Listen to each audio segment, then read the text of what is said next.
আল্লাহ তাআলা পরন্ত সুযোগ এই উম্মতের জন্য রেখেছেন, যে সুযোগ অন্য কোন নবীর উম্মতের জন্য ছিল না। এই সুযোগ আমার আপনার জন্য।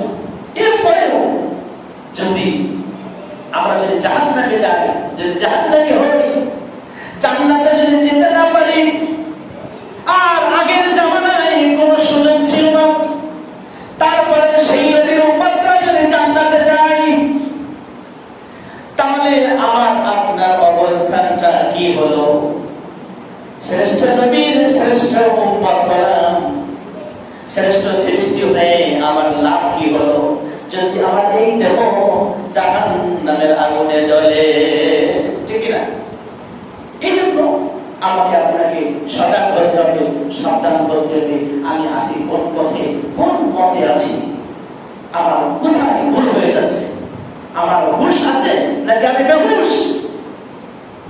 এটি জীবন থাকতেই এই প্রশ্ন নিজের কাছে নিজে করতে হবে। প্রিয় হাজির, আমরা জানি শবে বরাত এই শব্দটা আমাদের এই উপমহাদেশে, এই ভারতীয় উপমহাদেশে, আমাদের বাংলাদেশে খুব বেশি ভাবে প্রচলিত একটি শব্দ শবে বরাত। বলেন তো কি নাম? শবে বরাত। বলতে গুনাহ হবে না, ভয় নাই। আসলে শবে বরাতটা এটি কি?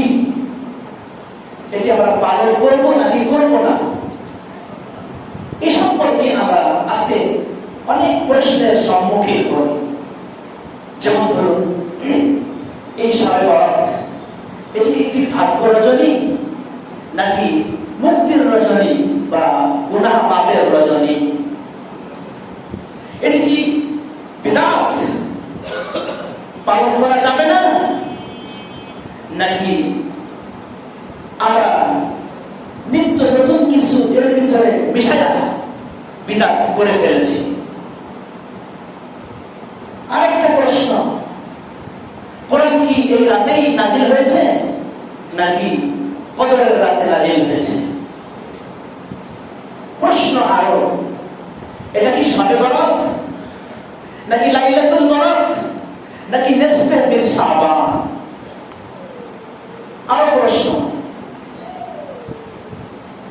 এই শবে বরাত এটি কি কোরআনে কারীমের পরিভাষা নাকি হাদিসের পরিভাষা নাকি কি? এই সকল বিষয়ের জবাব ইনশাআল্লাহ আমরা আজকে জানবার চেষ্টা করব। এবং এর রাতে ফজিলত আছে কিনা, হাদিসের প্রমাণ আছে কিনা, কোরআনে কারীম এ বিষয়ে কি বলে, ইনশাআল্লাহ যদি আল্লাহ তাআলা আমাদের সাথে থাকেন, আল্লাহ আমাদের সহায় হন, ইনশাআল্লাহ এর কিছু আলোচনা এই গুনাহগার আপনাদের সামনে পেশ করছেন। আপনারা গভীর খেয়ালে শ্রবণ করবেন। বিমাশিয়াতিল্লাহ, বিসমিল্লাহ, বিফাতিল্লাহ। আল্লাহ তাআলা যেন আমাদের এই আলোচনায় সকলের জন্য হেদায়েত এবং এর পুরোপুরি সার্থকতা আমাদের সকলকে নসিব করুন বলে আল্লাহুম্মা আমিন। আসুন, এই শবে বরাতটা কি? শব শব্দটি ফার্সি শব্দ, শবে বরাত শব্দটি ফার্সি।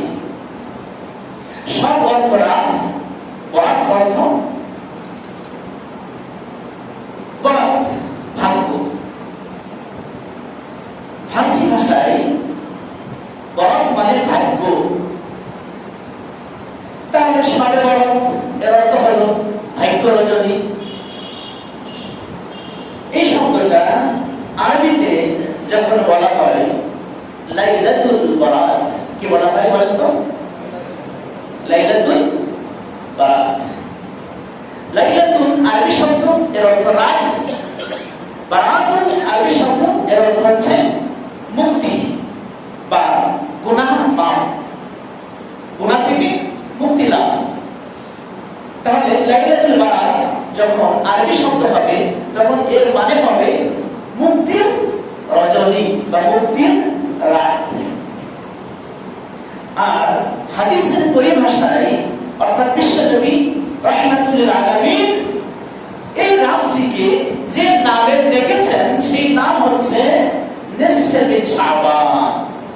নিসফে শাবান, শাবানের মধ্যরাত, শাবানের মাঝখান। নিসফুল মানে অর্ধ, শাবান মানে শাবান, অর্থাৎ শাবান একটা মাস, মাসের নাম। এই মাসের ঠিক মাঝামাঝি যে রাতটাকে রাসূল বলেছেন যে নিসফে মিন শাবান, লাইলাতুল নিসফে মিন শাবান, এই শাবানের মধ্য রজনী। এই তিনটা নাম আপনাদের সামনে আশা করা যায় ক্লিয়ার হয়েছে, ফাইনালি। আমি আবারও বলছি, ফার্সিতে যে নাম শবে বরাত, এর অর্থ হচ্ছে ভাগ্য রজনী। আরবিতে যে নাম লাইলাতুল বরাত, এর অর্থ মুক্তির রজনী। রাসূল যে নাম দিয়েছেন সেই নাম হচ্ছে লাইলাতুল নিসফে মিন শাবান, শাবানের মধ্যরাত। বিষয়টা ক্লিয়ার। এখন আপনারাই বলেন কোন নামটা বেশি জরুরি এবং কোন নামটা বেশি পাওয়ারফুল এবং কোন নামটা সর্বশ্রেষ্ঠ মানুষের মুখ দিয়ে বের হয়েছে বলেন তো? নিসফে শাবান। তার মানে আমি এটি বলছি না অন্য কোন নামে এরা আপনি ডাকতে পারবেন না। যেমন আমরা নামাজ বলি না, কিন্তু কোরআনে কারীমের এক জায়গাও নাই নামাজের কথা। কার কথা? নামাজের কথা। আছে সালাত। কি আছে বলেন তো? সালাত। সালাত মানে হলো কি? নামাজ। নামাজ ফারসি আর সালাত আরবি। সুতরাং বলা যাবে কোনো সমস্যা নেই, কিন্তু সমস্যা যেখানে সেখানে ইনশাআল্লাহ আমরা পরিষ্কার করব। রোজা আমরা বলি, রোজা বলি না?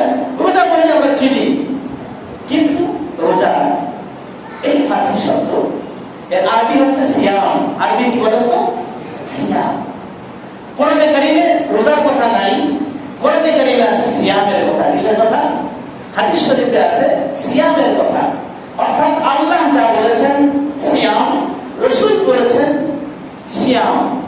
আমরা বলি রোজা, বলা যাবে সমস্যা নেই, কিন্তু কোরআনে কারীমের শব্দ যদি হয়, রাসূলের মুখের শব্দ যদি হয়, এটি বললে ভালো হয়। কি হয় বলেন তো? এটি বলাটা উত্তম। কিন্তু রোজা, নামাজ, শবে বরাত এটি আবার বলাটা নাজায়েজ হবে না, জায়েজ আছে। বিষয়টা ক্লিয়ার? আচ্ছা, এখন এই দিবসকে কিছু মানুষ বলে বিদআত। এটি কি বিদআত?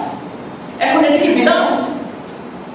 বিদআত বলে আপনি এই রাতের মহত্ব, এই রাতের ফজিলতকে উপেক্ষা করতে পারবেন না। এটি একটি মুক্তির রজনী। এখন সে বিষয়ে ইনশাআল্লাহ আমরা শুনতে পাবো। আল্লাহ রাব্বুল আলামিন এই রাত সম্পর্কে কোরআনে কারীমের ভিতরে স্পষ্ট করে কিছু বলেন নাই। অর্থাৎ কোরআনে এই রজনী সম্পর্কে কোনো কিছুই বলা নেই। তাহলে বুঝবেন না যে কোরআনে নেই আমরা কেন মানবো? না, কোরআনে যদি আপনি কিছু না পান, দেখবেন সহিহ হাদিস আছে কিনা। সহিহ হাদিস কি বলছে?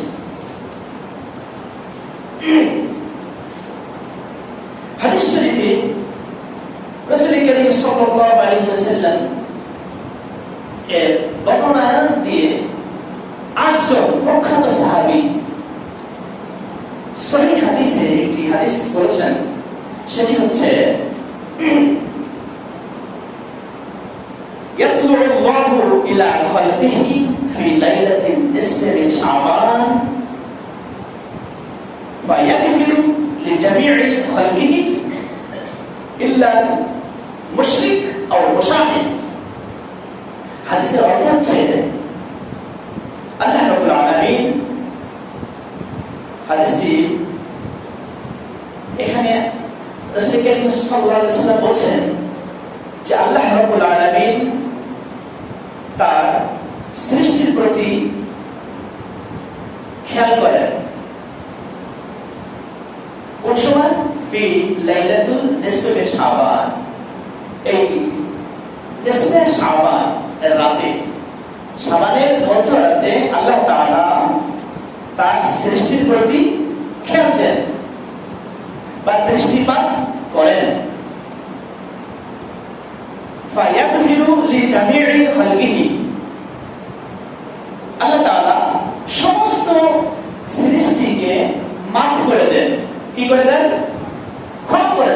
বুঝতে পারছেন বিষয়টা? তাহলে এই রাতের নামটা এই হাদিসের ভিতরে এখানে আমরা পেলাম লাইলাতুল নিসফে শাবান, ঠিক না? কারণ এটি কার বাণী? রাসূলুল্লাহ বাণী। নবী বলছেন এই রাতে আল্লাহ তাআলা তার সমস্ত সৃষ্টির প্রতি কি দেন? দৃষ্টি দেন। এরপর আল্লাহ তাআলা সবাইকে মাফ করে দেন, ইল্লাল মুশরিক আও মুশাহিন, দুই শ্রেণীর মানুষকে বাদে সমস্ত মানুষকেই আল্লাহ তাআলা মাফ করে দেন। এবার বিপদ, এবার কি বিপদ? প্রথম শুনলাম সবাই মাফ করে দেন, কিন্তু ইল্লা বসিয়েছেন। আল্লাহ নবী বলছেন পাঠ, কিন্তু আছে দুই শ্রেণীর মানুষকে মাফ করা হয় না। তার ভিতরে এক শ্রেণীর মানুষ মুশরিক। কারা? মুশরিক, যারা শিরক করে। মুসলমান ঈমানদার আবার কি করে ফেলে? শিরক করে ফেলে আল্লাহর সাথে। শিরক বিভিন্ন প্রকার আছে। আল্লাহ ছাড়া দ্বিতীয় কেউ কিছু করে দেবে, আপনার কিছু দিয়ে দেবে, অথবা আপনাকে নিঃশেষ করে দেবে, কিছু নিয়ে দিবে, এমনটি বিশ্বাস করার নামই হলো শিরক। আল্লাহ ছাড়া কেউ কোনো কিছু আমাদের কাছ থেকে পাওয়ার নাই, কোনো ইবাদত পাওয়ার নাই। আপনি কারো মাজারে, কারো কবরে, কোন মরা মানুষ বা দাদা মানুষ কারো কাছে কিছু চাইতে পারেন না। যদি চান, যদি কবরে আপনি যান, মনে মনে যদি ভাবেন আমি এই কবরে আসলাম, মানত করলাম যেন আমার অমুক জিনিসটা ভালো হয়ে যায়, আল্লাহ যেন ভালো করে দেয়, এতটুকুই আপনি শিরক করে ফেলিয়েছেন, আপনি জানেন না। আপনি মনে করছেন বিরাট সওয়াবের কাজ করেছেন। একটু ইতিহাস দেখেন, পূর্বের দিনগুলোর দিকে তাকান, আপনার জীবনে কত শিরকের ভাগ করে ফেলেছেন। আপনি একজন ক্ষমতাধর লোকের কাছে গিয়েছেন, বিরাট বড় ক্ষমতা, আপনি চিন্তা করছেন ওর কাছে যদি যাই আমার এই কাজটা সমাধান হয়ে যাবে। আল্লাহর পরে একটু আপনার বিশ্বাস ছিল না, তাওয়াক্কুল ছিল না। আপনি আগে তাওয়াক্কুল আল্লাহর পরে করেন, তারপরে আপনি তার কাছে যান, কোনো সমস্যা নাই। কিন্তু কেউ কেউ বলেছেন এতটুকু শিরক হয়ে যায়। আপনাকে আল্লাহ না, আপনাকে কোনো মানুষ বাঁচায় রাখতে পারে রিজিক দিয়ে, সাহায্য সহযোগিতা দিয়ে, এটি বিশ্বাস করলেও শিরক হয়ে যায়। ইত্যাদি তো আছেই। আর কত কিছু আকাম আমরা করি, এখন বের হওয়া যাবে না, তখন বের হওয়া যাবে না, এখন অশুভ, তখন শুভ, ইত্যাদি যত কিছু কুসংস্কার আমাদের সমাজে আছে। এই সমস্ত কুসংস্কার অনেকগুলো আছে যেগুলো শিরকের পর্যায়ে নিয়ে যায়। তাহলে আমরা এরকম কোন শিরক যদি আমরা করে ফেলি, তাহলে এই রাতের বেলায় যতই নামাজ পড়ি গুনাহ মাফ হবে না। এক নম্বর যারা শিরক করে, অর্থাৎ আল্লাহর সাথে কাউকে অংশীদারিত্ব দিয়ে দেয়, তার গুনাহ মাফ হবে না। আল্লাহর হক এখানে প্রাধান্য। আল্লাহর হক নষ্ট করা যাবে না, আল্লাহর হক নষ্ট করা যাবে না। আল্লাহর হক নষ্ট করে আপনি আল্লাহর কাছে গুনাহ মাফ চাইবেন, আল্লাহ তাআলা মাফ করবেন না। দুই নম্বর কোন ব্যক্তি? মুশাহিন, যে ব্যক্তি তার অন্তঃকরণের ভিতরে হিংসা পোষণ করে, মানুষকে তুচ্ছ-তাচ্ছিল্য করে, জমিনে গর্ব করে চলে, হিংসা বিদ্বেষ মনের ভিতরে বসে রাখে। 100 রাকাতকে 1000 রাকাত নামাজ যদি সে আদায় করে, নামাজ কবুল হবে না। একবার কেন 1000 বার যদি আল্লাহকে ডাকে, আল্লাহ জিন্দেগিতে গুনাহ ছাড়া তো কিছু করি নাই, যা ভালো কাজ করেছি ওইগুলো দিয়ে গুনাহগুলো মাফ করে দিও। আল্লাহ কয় হিংসা ছাড়, তারপরে আমার কাছে হাত তোল। হিংসা বুকের ভিতরে থাকবে, আমি তোর গুনাহ মাফ করতে পারবো। ভাই ভাই আমরা হিংসা করে মারা করে কথা বন্ধ করে ফেলি। ও যদি বলতে চাই আমি আর একটা রাস্তা বানাই নাই, ওই পথে আবার হাঁটা যাবে না, তার কাছে মনে হয় একটা শুকরের দাম আছে তার আপন ভাইয়ের দাম নাই। আপনি এমন করবেন আর জান্নাতে মাও বাড়ি, আপনার মাও বাড়ির বারান্দা না যে আপনি লাভ দিয়ে জান্নাতে চলে যাবেন। আল্লাহ রাসূল বলেন হিংসা পোষণকারী তার কোনো ক্ষমা হবে না। হ্যাঁ, আপনার বিভিন্ন কারণে শত্রুতা থাকতে পারে, কিন্তু শত্রুরা আপনি শত্রু মনে করতে পারবেন না, জায়েজ নাই। আপনি তার অকল্যাণ চাইতে পারবেন না, তার খারাপ চাইতে পারবেন না, তার ভালো দেখলে আপনার কাজ হইতে পারবে না, তার অমঙ্গল আপনি চাইতে পারবেন না, পারবেন না, পারবেন না। তাকে আমার সহ্য হয় না এমন কথা মনে মনে বলতে পারবেন না। আপনি তার ভালো কামনা করেন, আল্লাহর কাছে ওই ভাইয়ের জন্য দোয়া করেন, আল্লাহ আমার ভাই বোঝে না, আল্লাহ তো তুমি আমার ভিতরে যেন কোনো প্রকার ভাইয়ের প্রতি হিংসা না এসে যায়, মহব্বতটা বাড়িয়ে দাও, ভাইকে তুমি মাফ করে দাও, আমাকেও মাফ করে দাও। ও বাবাজিরা, বিষয়টা বড় জটিল, বিষয়টা বড় স্পর্শকাতর। এই জন্যই তো আল্লাহ তাআলার নবী হাদিসের ভিতরে বলেছেন দুই শ্রেণীর মানুষকে আল্লাহ তাআলা মাফ করবেন না। এক প্রকার শিরক যে করবে, দুই নম্বর যারা হিংসা পোষণ করবে। এরপরে আয়েশা সিদ্দিকা রাদিয়াল্লাহু আনহা এই হাদিসে ফজিলত সম্পর্কে বলছেন যে আমি একবার রাতে হুজুরকে পাশে পাচ্ছি না, আমার ঘরে থাকার কথা, আমার হক আমার পাশে নাই। আমি রাসূলকে খোঁজাখুঁজি শুরু করে দিলাম, গিয়ে পেলাম বাকি কবরস্থানে। রাসূল আমার দিকে তাকিয়ে বলে ফেললেন, আয়েশা রে, তুমি কি মনে করেছো?